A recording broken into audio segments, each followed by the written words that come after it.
इस फिल्म की कहानी महाकाव्य पृथ्वीराज रासो पर आधारित है। इसमें महानता की प्रतिमूर्ति सम्राट पृथ्वीराज चौहान के संपूर्ण जीवन को वर्णित किया गया है। फिल्म में उनकी वीरता एवं संघर्ष के साथ ही संयोगिता के साथ उनके प्रेम और विवाह को बड़ी खूबसूरती के साथ फिल्माया गया है। फिल्म में तराइन के युद्ध को दिखाया गया है, जिसमें सम्राट पृथ्वीराज चौहान ने मुस्लिम आक्रमणकारी मोहम्मद गौरी को शिकस्त दी थी। इस युद्ध में मोहम्मद गौरी की सेना भाग खड़ी हुई थी। फिल्म दिखाती है कि मोहम्मद गौरी को सम्राट पृथ्वीराज चौहान ने कैसे हराया था। सम्राट पृथ्वीराज चौहान सिर्फ एक फिल्म नहीं बल्कि एक महान राजा की जोश, जुनून और संघर्ष की असली कहानी है। चंद्रप्रकाश द्विवेदी ने इस कहानी में इमोशन और रोमांस के साथ इस फिल्म को पर्दे पर बड़े मनोरंजक तरीके से उतारा है। इस मूवी की स्टार कास्ट में अक्षय कुमार, संजय दत्त, सोनू सूद, आशुतोष राणा, मानुषी छिल्लर, मनोज जोशी और साक्षी तंवर। और इसको IMDb पर 6.8/10 मिला है। और क्या क्या है इस मूवी में जानेंगे आज के एक्सप्लेनेशन में। साथ ही दोस्तों, अगर अभी तक आपने हमारा चैनल सब्सक्राइब नहीं किया है तो प्लीज़ सब्सक्राइब बटन दबाकर हमें प्रोत्साहित करें, ताकि हम आपके लिए आगे भी अच्छे अच्छे एक्सप्लेनेशन लाते रहें। मूवी की शुरुआत में हम देखते हैं मोहम्मद गौरी पृथ्वीराज चौहान और चंद्रवरदाई को पकड़कर अपने दरबार में लेके आता है। और हम देखते हैं कि गौरी ने पृथ्वीराज चौहान की दोनों आंखें छुड़वा दी हैं और अब वह पृथ्वीराज चौहान कुछ भी देख पाने में असमर्थ हैं। यहाँ पृथ्वीराज चौहान के सामने 2 शेरों को छोड़ दिया जाता है और पृथ्वीराज चौहान के सामने एक फरसा डालकर कहा जाता है कि शेरों की आवाज़ से उनको मार कर दिखाओ।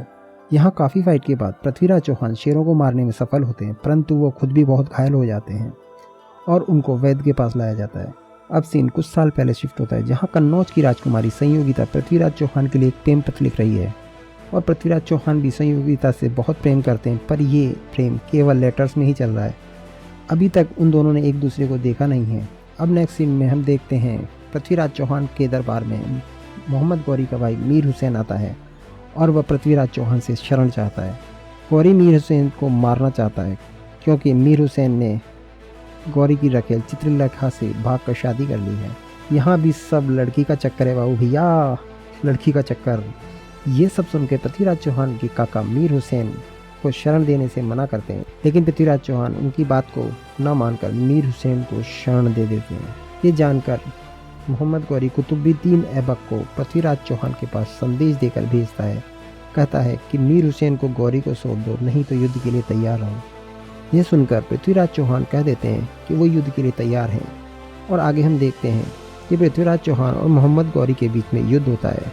इस युद्ध में पृथ्वीराज चौहान मोहम्मद गौरी को बुरी तरह से हराते हैं और हार जाने के बाद में पृथ्वीराज चौहान द्वारा मोहम्मद गौरी को कैद कर लिया जाता है। फिर उसे कैद में रखने के बाद पृथ्वीराज चौहान की सभा में लाया जाता है, जहाँ पर सारे सभासद और खास करके पृथ्वीराज चौहान के काका पृथ्वीराज चौहान को समझाते हैं कि मोहम्मद गौरी को यहीं ख़त्म कर देना चाहिए, यानी कि मार देना चाहिए। लेकिन पृथ्वीराज उन सब की बात को अनसुना कर देते हैं और फिर सभा में मोहम्मद गौरी को बुलाया जाता है और पृथ्वीराज चौहान उससे हंसते हुए कहते हैं, जाओ मैं तुम्हें छोड़ रहा हूँ। इस पर मोहम्मद गौरी कहता है कि तुम मुझे माफ़ मत करो, मुझे मौत दे दो। अगर तुमने मुझे नहीं मारा तो मैं आगे चलकर तुमसे बदला लूँगा और तुम्हें ज़रूर मार दूँगा। जिस पर पृथ्वीराज चौहान कहते हैं, जाओ तुम मेरा कुछ नहीं बिगाड़ सकते। पृथ्वीराज चौहान मोहम्मद गौरी को आज़ाद कर देते हैं। वहीं दूसरी ओर कन्नौज के राजा जयचंद, जो कि दिल्ली के सिंहासन पर बैठना चाहता है, लेकिन उन्हें अपने महामंत्री के जरिए पता चलता है कि दिल्ली की कुर्सी पर अब पृथ्वीराज चौहान को मिल गई है, जिससे वो बहुत ही गुस्सा होता है। ये वही जयचंद है जिनकी बेटी है संयोगिता, जो कि पृथ्वीराज चौहान से प्रेम करती है। राजा जयचंद पृथ्वीराज चौहान की सभा में अपने आदमी को संदेश लेकर भेजते हैं, जो पृथ्वीराज चौहान से कहता है कि उनके राजा चाहते हैं कि पृथ्वीराज उनके सामने झुक जाएं और दिल्ली का राज्य जयचंद को दे दें। अगर उन्होंने ऐसा नहीं किया तो वह कन्नौज के राजा आपसे युद्ध करेंगे, पूरी दिल्ली पर कब्जा कर लेंगे। इस पर पृथ्वीराज चौहान की सभा में जितने भी लोग बैठे होते हैं और उनके काका, सबको गुस्सा आता है। इसके जवाब में पृथ्वीराज चौहान भी यही कहते हैं कि जाकर अपने राजा से कह दो कि उन्हें मैं कुछ भी नहीं दूंगा और उनसे युद्ध करने के लिए भी मैं तैयार हूँ। जब ये बात जयचंद को पता चलती है तो वो पृथ्वीराज चौहान ने उनकी बात नहीं मानी है, तो उन्हें लगता है कि इससे उनकी काफ़ी बेइज्जती हुई है। इस पर राजा जयचंद पृथ्वीराज चौहान से अपनी बेइज्जती का बदला लेने के लिए एक योजना बनाते हैं। वो अपनी बेटी संयोगिता का स्वयंवर रखते हैं और साथ में पृथ्वीराज चौहान के जितने भी मित्र और शत्रु हैं इन सभी को उस स्वयंवर में आमंत्रित करते हैं। लेकिन पृथ्वीराज चौहान को वहाँ नहीं बुलाया जाता, बल्कि पृथ्वीराज चौहान की एक मूर्ति बनाकर उस राज दरबार के दरवाजे पर खड़ा कर दिया जाता है, ताकि वहाँ जितने भी लोग आएँ उनको लगे कि पृथ्वीराज चौहान इस दरबार के दरबान हैं और उनका उपवास हो सके। अब जब ये बात संयोगिता को पता लगती है कि पृथ्वीराज चौहान का पुतला बनाकर दरबारियों के पास खड़ा किया गया है तो उसे बहुत गुस्सा आता है। वह गुस्से में अपने पिता से कहती है कि पृथ्वीराज चौहान जैसे महान इंसान का पुतला मंदिरों में होना चाहिए और आप उन्हें पुतला बनाकर दरबारियों के बीच खड़ा कर रहे हैं। तो इस पर उसके पिता कहते हैं कि तुम्हारा पृथ्वीराज से क्या लेना देना, वो मेरा शत्रु है, इसलिए मैंने उसके साथ ऐसा किया है। इस सवाल के जवाब में संयोगिता कहती है कि मैं उनसे प्रेम करती हूँ और अगर मेरी शादी अगर किसी से होगी तो सिर्फ पृथ्वीराज चौहान से ही होगी। यह कहकर संयोगिता वहाँ से चली जाती है। लेकिन यह बात सुनकर जयचंद बहुत ही गुस्से में आ जाता है और अगले दिन हम देखते हैं कि संयोगिता का स्वयंवर वाला दिन है और यहाँ बहुत सारे राजकुमार संयोगिता से शादी करने के लिए आए हुए हैं। लेकिन सभा में संयोगिता अपने पिता और सभी राजकुमारों के सामने कहती है कि वो शादी करेगी तो केवल और केवल पृथ्वीराज चौहान के साथ ही करेगी और किसी से नहीं। इसके बाद वह जाकर पृथ्वीराज चौहान के पुतले को वरमाला पहना देती है और भरी सभा में कहती है मैंने पृथ्वीराज चौहान को अपना पति मान लिया है। यह देखकर उसके पिता जयचंद को बहुत गुस्सा आता है और वो उसे मारने के लिए आगे बढ़ते हैं। तभी पृथ्वीराज चौहान अपने घोड़े पर बैठकर वहाँ आते हैं और कन्नौज के राजा और सभी लोगों के सामने संयोगिता को अपनी पत्नी स्वीकार करके वहाँ से घोड़े पर ले जाते हैं। यह देखकर कन्नौज के राजा जयचंद को बहुत गुस्सा आता है और उन्हें लगता है कि अब तो उनकी बहुत ही ज़्यादा बेइज्जती हुई है और इस अपमान का बदला लेने के लिए वह गुस्से में अपने सेनापति को पृथ्वीराज चौहान के राज्य पर हमला करने का आदेश देता है। जयचंद की सेना गौनपुर किले में जो पृथ्वीराज चौहान के राज्य में आता था उस पर हमला कर देती है। वहीं दूसरी तरफ दिल्ली में पृथ्वीराज चौहान अपनी पत्नी संयोगिता के साथ पूजा करने के लिए कुछ दिनों के लिए वहाँ से बाहर चले जाते हैं, यानी कि वो अब अपने राज्य में नहीं है। वहाँ पर उनके काका और बाकी लोग थे, इसलिए जब उन्हें पता चलता है कि गौरपुर के किले पर हमला हुआ है तो वह लोग अपने सम्राट पृथ्वीराज चौहान के बिना ही जंग लड़ने चले जाते हैं। इस युद्ध में काका की जान चली जाती है और वो शहीद हो जाते हैं। जब पृथ्वीराज चौहान को ये बात पता चलती है कि उनके काका वीर गति को प्राप्त हो चुके हैं, मीन्स इस दुनिया में नहीं रहे, तो उनको बहुत क्रोध आता है। इस पर वह कन्नौज पर हमला करके युद्ध को हमेशा के लिए खत्म करने की ठान लेते हैं। वहीं दूसरी तरफ कन्नौज के राजा जयचंद अपनी शक्ति को बढ़ाने के लिए एक सौदागर को बुलाते हैं और कहते हैं जाओ मोहम्मद गौरी के पास जाओ और उनसे कहो उन्हें जो चाहिए मैं दूंगा, बस बदले में वह पृथ्वीराज चौहान को पकड़कर मेरे सामने लेकर आए।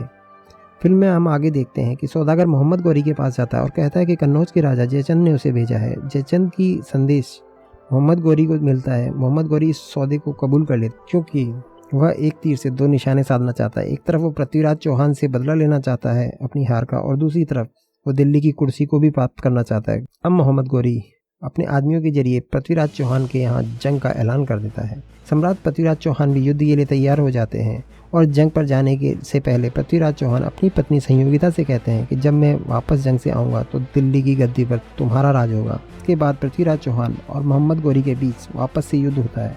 युद्ध बहुत लंबा चलता है, इसलिए दोनों पक्ष अपने अपने खेमे में रात को आराम करते हैं। तभी इसी बीच मोहम्मद गौरी रात में पृथ्वीराज चौहान के खेमे में जाकर चुपचे से उसमें आग लगवा देता है और धोखे से पृथ्वीराज चौहान और उसके कुछ आदमियों को बंधक बना लेता है। और जब यह बात दिल्ली में संयोगिता को पता चलती है कि पृथ्वीराज चौहान को पकड़ लिया गया है और मोहम्मद गौरी दिल्ली की तरफ बढ़ रहा है, तो संयोगिता अपने सम्मान और महिलाओं के सम्मान के लिए जौहर का निर्णय करती है। इसमें जितनी भी महिलाएं हैं वो सभी आग में कूदकर अपनी जान दे देती हैं। नेक्स्ट सीन में हम देखते हैं कि गौरी पृथ्वीराज चौहान को बहुत यातनाएं दे रहा है। पृथ्वीराज चौहान की आंखें निकाल दी गई हैं। यहाँ चंद्रवरदाई गौरी से कहता है अगर तुम्हें वाकई पृथ्वीराज चौहान के पराक्रम को देखना है तो देखें कि वह बिना देखे किसी भी शत्रु को केवल सुनकर कैसे मिटा सकते हैं। ये देखने के लिए गौरी अगले दिन पृथ्वीराज चौहान के सामने 2 शेरों को छोड़ता है, जिसमें पृथ्वीराज चौहान दोनों शेरों को मारने में सफल होते हैं पर खुद भी घायल हो जाते हैं।